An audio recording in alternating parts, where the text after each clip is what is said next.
Zaki Akbar, welcome to Talking News. Pada episode kali ini, kita akan berbincang dengan Pangdam Hasanuddin, Majen TNI Andi Sumanggarupa. So, let's check in this video.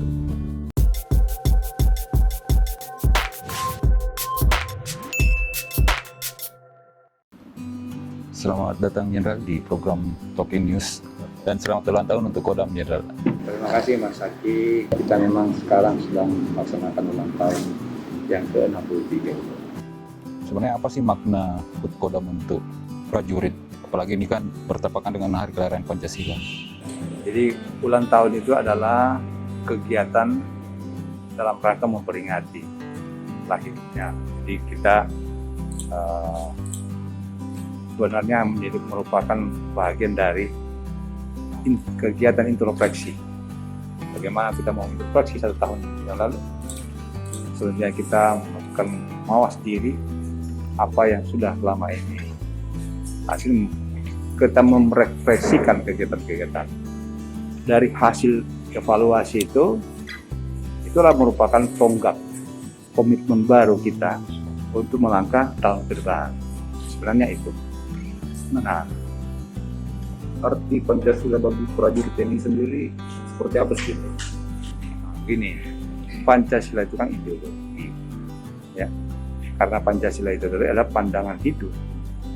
Kalau kita melihat, jadi rambu-rambunya prajurit itu adalah Sabta Marga, Sumpah Prajurit, dan 8 wajib TNI.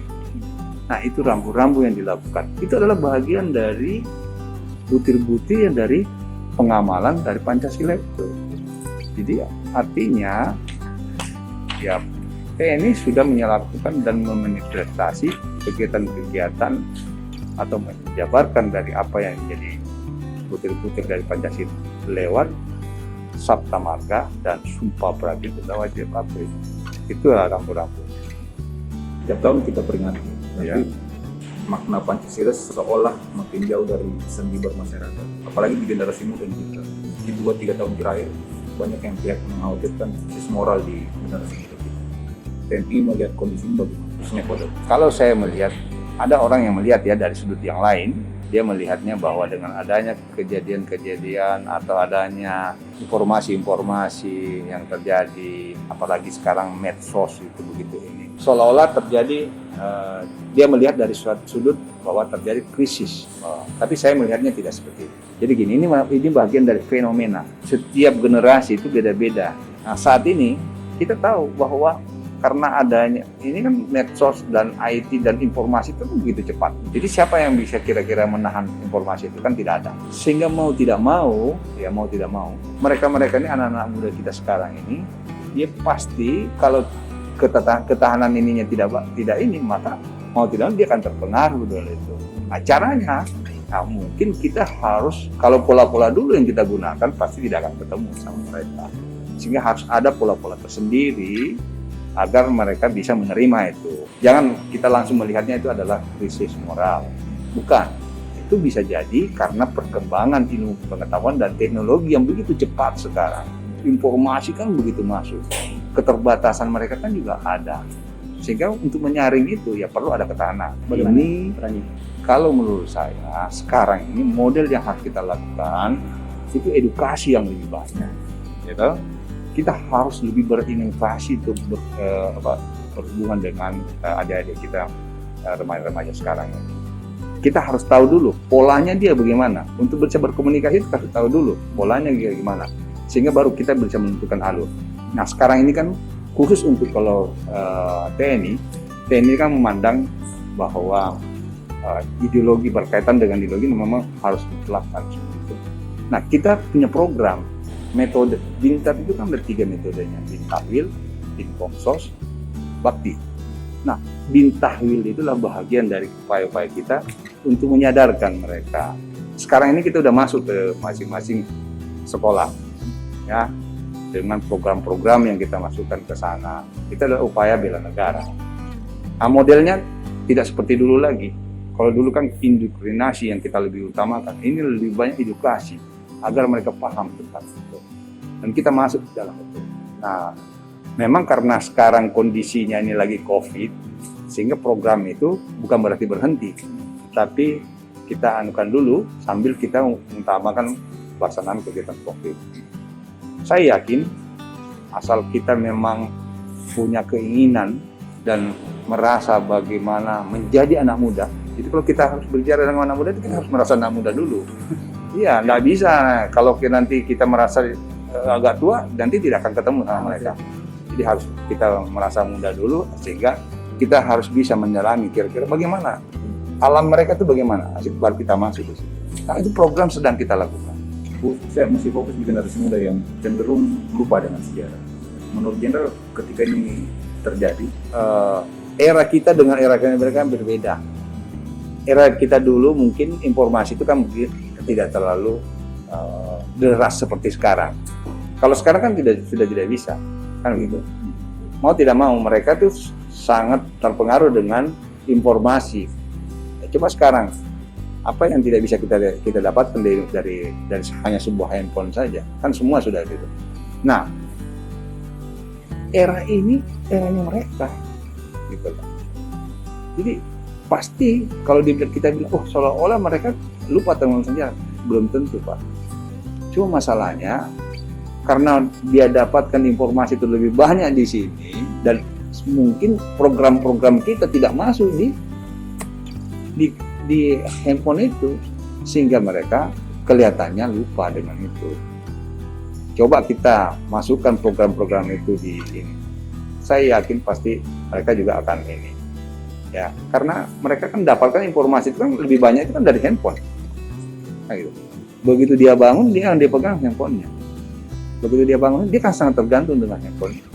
Jadi intinya kita ikuti pola mereka gitu. Iya, kalau menurut saya bagaimana kita mengikuti pola mereka.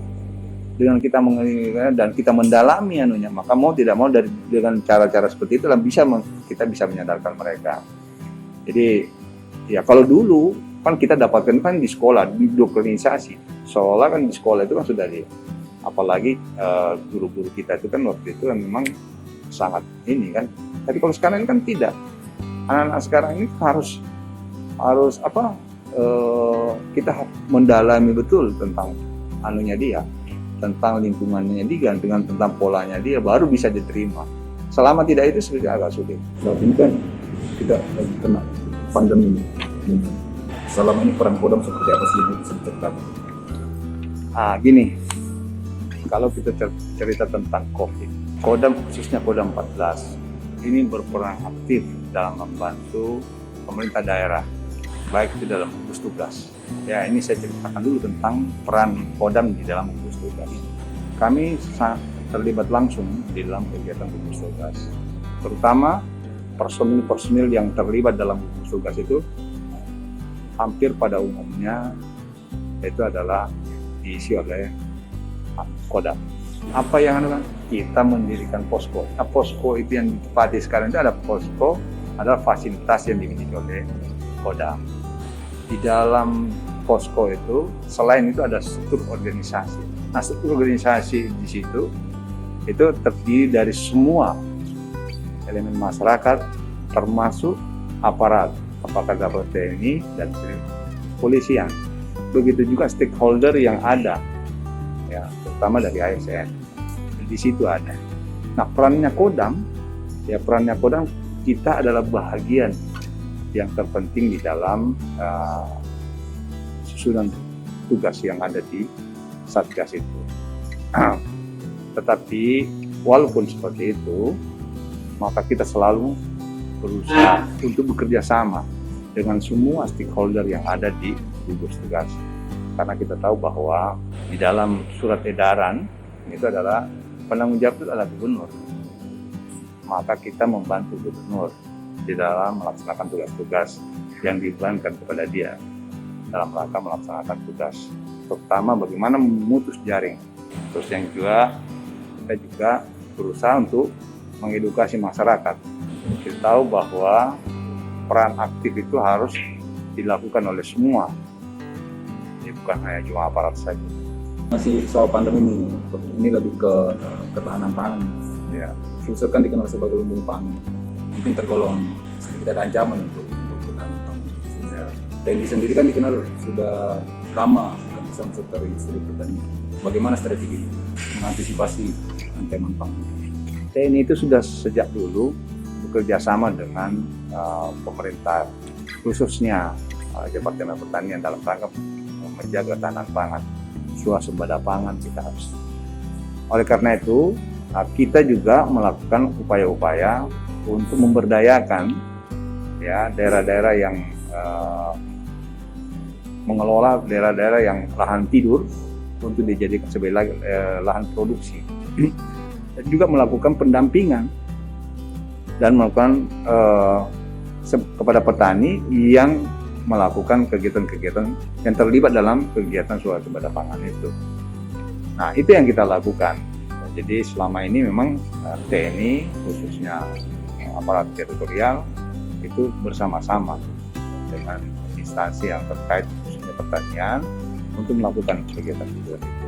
Selain itu juga kita kan membuat depot-depot yang ada di Kodim, yang memberdayakan depot-depot, dan itu juga dicontoh oleh rekan-rekan yang lain. Artinya secara ini kita selalu berada dalam posisi sebagai pelindung, sebagai pengayom. Kita juga sesuai dengan tugas, karena tugasnya itu ada yang diamanatkan oleh undang-undang melalui OMP dan ONSP. OMSP itu kita selalu berada bersama-sama dengan rakyat. Ya, di situ ada tugas perbantuan kepada Pemda. Jadi kita juga selalu bersama-sama dengan para pemerintah daerah dalam melaksanakan program-program pemerintah. Intinya kekuatan TNI itu adanya di rakyat. Jadi dia tidak bisa dilepaskan oleh rakyat. Makanya tadi dikatakan apakah? Iya, kita selalu ada di situ. Karena inti kekuatan kita itu adalah di rakyat. Dan terima kasih sudah mau jadi narasumber di Talking News.